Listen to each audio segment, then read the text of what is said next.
Well, where is our economy tipped to take us in 2024? Sky News Chief Election Analyst Connell takes you through the numbers you need to know. Interest rates. They hit a record low of 0.1% in November 2020 and stayed there until May 2022. But there's been a rapid increase since. 2.35% was a few months later, September. November 2023, they got to 4.35%, where they remain today. And the pain is very much there for anyone with a mortgage. So let's take a $500,000 mortgage. For a household, $120,000 a year, that's $8,000 a month they have after tax. At 0.1%, less than a quarter of that money is going on their mortgage, of the household's money. At today's rates, though, well in excess of a third. Remember, 30% is a rough measure of mortgage stress.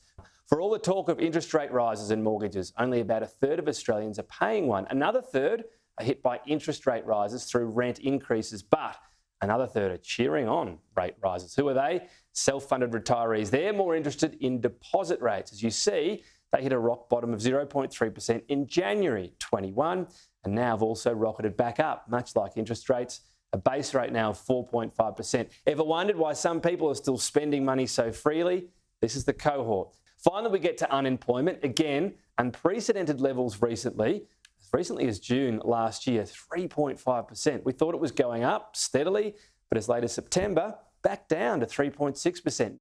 So where are we heading now? Inflation has to come steadily down. No more spikes, and it can't stay too high for too long.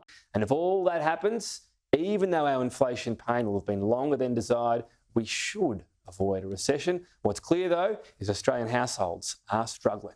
Cost of living is tough. Everything is too expensive. You don't think enough's been done to tackle it?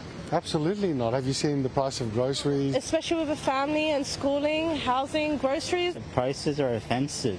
Everyone's going to start being homeless. Do you think that Anthony Albanese has done enough to help fix this crisis? No, it's too focused on the voice. Do you think that Peter Dutton or Anthony Albanese is better equipped to tackle this crisis? Oh, I think Albanese is much better equipped than Dutton would ever be. Dutton's just interested in making waves and scaring people. Do you think Peter Dutton is a better alternative to fix it? I don't know who he is.